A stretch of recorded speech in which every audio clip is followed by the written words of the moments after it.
Welcome to Money Minded, kung saan pwede kang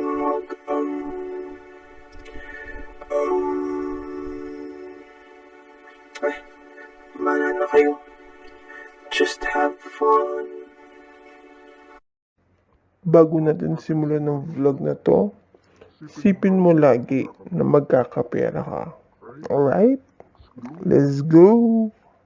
So, Laika app is trending. Ano ba yung Laika? Scam ba to? Legit? Magkano kikitain ko dito? Safe ba gamitin to? Ilan lang yan sa mga tanong ko. At actually, hindi lang akong may tanong yan. Marami pa tayong nagtatanong yan. Pero dahil libre, syempre, aalamin natin yan. So, disclaimer lang po, hindi po ito yung buong information na meron si Laika app. Maaari nyo pong i-explore ang Laika app para sa ibang information. So, pag natin natin, let's go! Next naman tayo dun sa terms and conditions na meron sila. Ano naman yung mga condition nila or agreement sa mga taong gumagamit ng Laika app? Please read this agreement carefully before using the Laika. If you do not agree to this agreement, do not use or access the Laika. So malinaw po yan. Kung di nyo gusto ang mga gagawin ni Laika or mga pwede nilang gawin, huwag po kayong mag-sign. This agreement is a binding legal contract between you and the Laika app. Pwede din daw nila baguhin ang terms of agreement nila kahit kailan, pero magsasabi naman daw sila.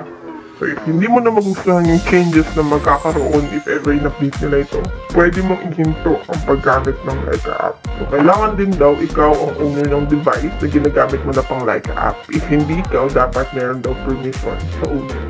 Yung mga data na marireceive ni Laika ay maaaring kasama ang may personal data natin. So kaya basahin po muli yung kanilang privacy policy. So maaari din makita ng ibang users yung profile photo natin and location. Kaya wag po tayong gagamit ng profile photo na hindi ka komportable or if ayaw mo makita ng public. Maaari din gamitin ni Laika ang location na galing sa ating device. Ito po yung nagpa-pop up if i-allow or hindi. So pwede po natin itong i-turn off once na ginagamit natin yung Laika. So if hindi po natin ginagamit sa loob ng 4 na buwan yung ating account, pwede po nilang itong i-close. Any outstanding gem balance related to any such closed account will be treated accordance with the clause 9.3. So, pagdating naman sa messaging nila, ito yung mga condition nila. Pwede ka daw dito mag-send, maka-receive ng text and photos, video, data, and other content and information. Tinatawag nila ng user messages. So, ikaw daw po ang responsable sa paggamit ng user messages. You're responsible for your own user messages and the consequences of sending them. Hindi daw nila ito nire-review or minomonitor. Kaya hindi nila masisigurado na hindi daw mag-breach ng content policy ang mga nasa user messages nila. So, earning gem daw is never guaranteed or are never guaranteed. So, pwede nilang i-suspend to at any time. So, pwedeng ipasa ang gem from one user wallet to the wallet of another user. So, pwede daw yun. So, next, the terms and condition nila is usage rights. Sabi nila, ito yung pinaka-interesting part. Ano yung condition nila sa paggamit natin ng Laika app.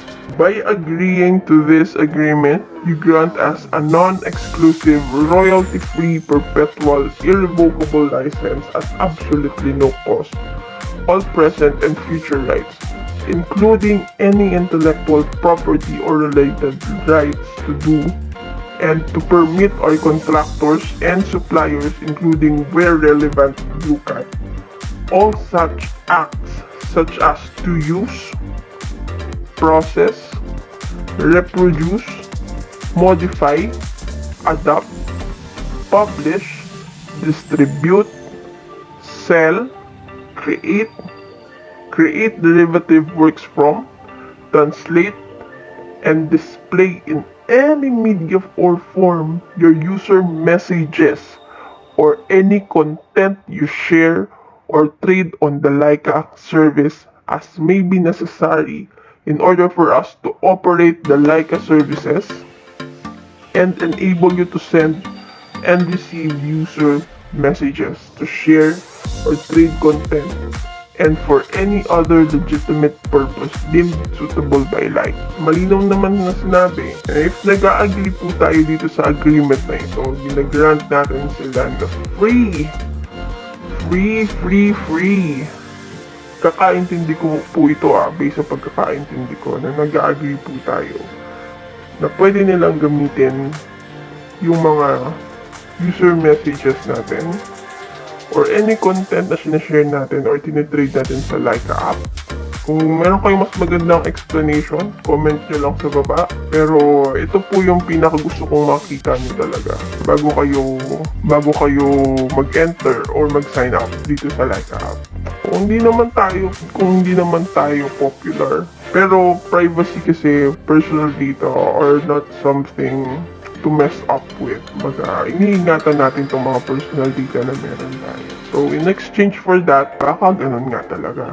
So, by sending a user message or sharing any content on the Laika, you agree that you are granting that user on a non-exclusive basis all rights to do such as in relation to your user message or the content as the owner of that user and the content may do. And you are confirming that you have waived and agree not to assert also called moral rights. So Laika shall not be liable to you for any breach of those rights. You should only send user messages and sell content in which you are willing and able to grant the above right. Any user message you receive, any content you purchase will also be on the basis of the above usage right. Okay, pwede din daw gumamit ng user messages mo, any content nila, yung mga contractors and partners nila. And this shall end when the user messages or content are deleted from the Laika service. Pwede lang gamitin to hanggat hindi ito nabubura sa kanilang service. As between you and us, you agree that all right in the Laika service, with the exception of your user message and content, which we have the rights throughout the world are owned by Laika. So, pag-aari na po ni Laika once na pinost natin yan. Yun po yung pagkakaintindi ko And the content policy, gusto nilang sabihin na it is important to understand that we are not a publisher, seller, retailer of any of your or any other user messages or content. We do not act as your or any other user's agent. We are a service provider of the Laika service. So, sinabi ulit nila na you acknowledge and agree that electronic transmissions over public networks are never completely private or secure. So, therefore, you understand that any user message you send using the Laika service may be read or intercepted by others, regardless of whether particular transmission is stated to be encrypted. Short, delikado po talaga. So, termination and suspension. Sabi nila, you may terminate this agreement. Once na nag-agree ka na, you may terminate this agreement at any time by canceling your account with us using the termination option in the Laika app. Nung na-explore ko ang Laika app, wala akong nakikitang termination option. So, liability, sabi nila, we will use reasonable care and skill in providing Laika service, but we cannot promise that the provision of the Laika service will be uninterrupted or will be free of inaccuracies or errors. So, hindi na lang pinapromise na hindi na ulit sila magkakamali. Katulad ng bug na sinasabi nga doon na nag-o-open nga daw yung Laika app. Yung camera ng Laika app. Okay? So, to sum this up mga ka-MM, wala na talagang safe sa internet ngayon. And it is too good to be true na makakuha ng free money by just posting or something nang walang kapalit. So if ever nagagamit po kayo ng Laika app or interested kayong gumamit ng Laika app, just be cautious. Make sure, just a tip siguro, na make sure na yung phone na ginagamit nyo is walang laman, kung maaari. Ano pa ba? I-off yung notification, i-off yung location, and huwag magpo-post ng kung ano-ano, okay? Kasi nasa huli ang pagsisisi. So, nasa sa'yo naman yan.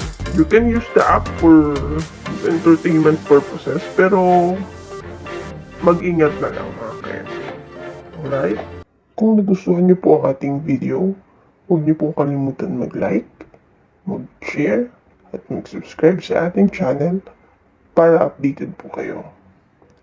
Thank you!